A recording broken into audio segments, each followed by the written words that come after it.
Kalau dia sudah ada perdarahan di luar siklus menstruasi dan dia berkepanjangan, itu disebut dengan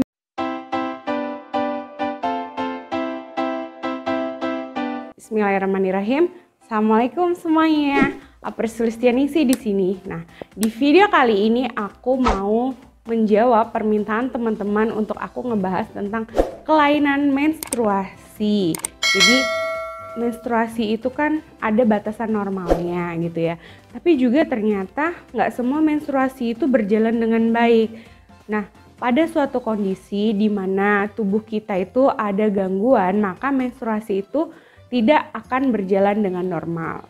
Nah, kelainan menstruasi ini bisa dilihat dari lama menstruasinya, perubahan siklusnya, jumlah darahnya gitu ya, atau ada tidaknya nyeri pada saat menstruasi.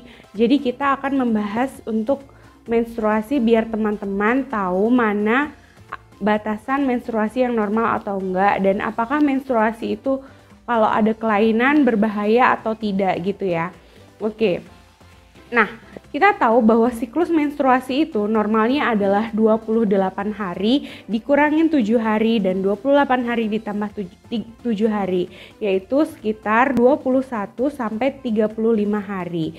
Jadi perempuan itu kan kalau awal menstruasi sampai ke menstruasi lagi itu normalnya adalah antara 21 sampai 35 hari. Kalau kurang dari situ itu ya kelainan. Kalau kelebihan dari situ juga kelainan untuk siklus menstruasinya. Selanjutnya, kita pahami dulu siklus menstruasi yang terlalu cepat gitu ya.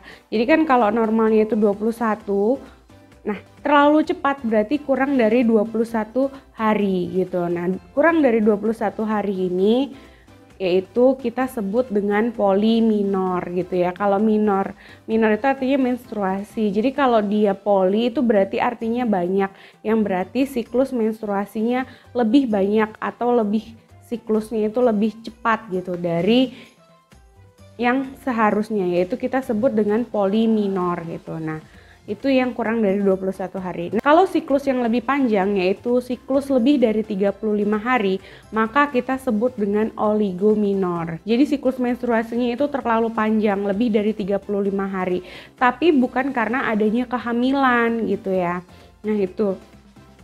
Tapi memang karena siklus menstruasinya gitu ya. Selanjutnya dari jumlah darahnya gitu ya. Kalau dari jumlah darahnya, kalau orang yang menstruasi jumlah darahnya itu banyak melebihi dari biasanya sampai seperti perdarahan, itu kita sebut dengan menoragi atau menorea atau kita sebut hipermenor gitu ya. Jadi hiper itu kan lebih gitu. Jadi kalau orang menstruasinya lebih banyak jadi kita sebut dengan hiperminor gitu ya. Tapi kalau menstruasinya itu sangat sedikit, jadi dia cuman kayak sehari menstruasi terus besok udah selesai menstruasi, tapi bukan ngeflek ya, itu ada perdarahan tapi cuman 1 hari doang. Nah, itu kita sebut dengan hipominor. Jadi hipo itu kan artinya kurang, kalau hiper itu artinya lebih, kalau hipo itu artinya kurang. Jadi dari jumlah darahnya gitu ya. Oke, selain itu gangguan siklus menstruasi lagi itu ada yang namanya dari nyerinya. Nah, dari nyerinya itu kita sebut dia dengan disminor. Jadi biasanya nyeri menstruasi itu yang kita sebut dengan disminor ini itu terjadinya pada saat awal menstruasi 2-3 hari, baru kemudian setelah menstruasinya selesai dia kembali seperti semula. Nah, disminor ini juga nanti ada beberapa penyebabnya. Kita akan bahas penyebabnya gangguan menstruasi. Kita pahami dulu gejala-gejalanya. Nah, ternyata gangguan menstruasi itu juga ada di antara sela-sela waktu menstruasi. Jadi ini tuh nggak siklusnya aku dapat menstruasi tapi tiba-tiba ada yang namanya perdarahan gitu ya. Nah, ada perdarahan itu namanya metroragi. Jadi ada perdarahan di luar dari siklus menstruasi, metroragi. Bisa juga ini disebut dengan spotting. Jadi dia cuman kayak perdarahan plek-plek gitu aja. Kalau metroragi itu bentuknya darah, kalau spotting itu dia kayak cuman plek-plek aja. Nah, metroragi ini bisa juga sifatnya hanya cuman 1 kali perdarahan gitu aja terus nggak ada perdarahan lagi. Tapi ada yang perdarahannya itu berkepanjangan di luar dari siklus menstruasi. Kalau dia sudah ada perdarahan di luar siklus menstruasi dan dia berkepanjangan, itu disebut dengan menometroragi gitu ya. Nah, itu beberapa kelainan dalam siklus menstruasi buat teman-teman.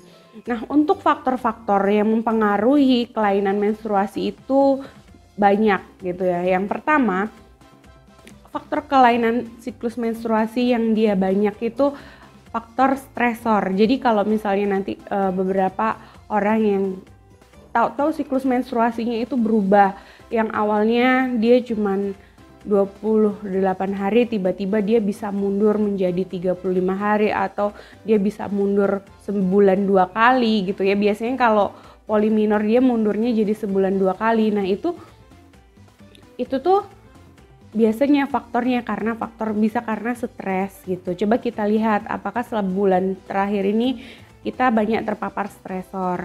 Nah, selanjutnya faktor yang berpengaruh itu adalah kita mengkonsumsi makanan yang mengandung hormonal atau mengkonsumsi obat-obatan yang mengandung hormonal. Itu juga bisa menyebabkan gangguan menstruasi, atau kita mengkonsumsi obat-obatan yang memang itu bisa memiliki efek gangguan terhadap siklus menstruasi gitu ya teman-teman. Nah, kalau aku sendiri itu biasanya aku kadang-kadang kalau lagi aritmia kukumat tuh aku mengkonsumsi tiarit, amiodaron, dan itu berpengaruh terhadap siklus menstruasi aku gitu. Dan itu emang nggak nyaman banget gitu. Nah, terus selanjutnya itu selain dari stres dan konsumsi obat-obatan, dan itu juga bisa disebabkan oleh pola makan. Jadi diingat selama 1 bulan terakhir ini pola makan kita apakah kacau atau sesuai dengan pola kebiasaan aja. Tapi kalau sekiranya pola makan kita ini kacau, maka kita harus memperbaiki pola makan. Selain itu, gangguan siklus menstruasi terutama untuk disminor ini biasanya orang-orangnya juga jarang olahraga gitu ya. Jadi orang-orang yang sering menderita disminor itu umumnya jarang olahraga. Namun kalau disminor ini terlalu parah, kita juga harus memeriksakan, jangan sampai disminor ini membuat kita jadi tidak bisa beraktivitas. Contohnya adalah gangguan disminor ini bisa disebabkan oleh kista gitu ya, atau bisa adanya tumor.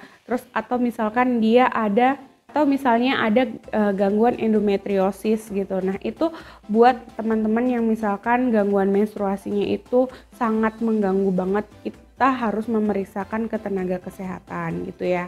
Nah, dari beberapa faktor tadi, jadi kita harus memperhatikan dari faktor stresnya, dari faktor beban kerjanya.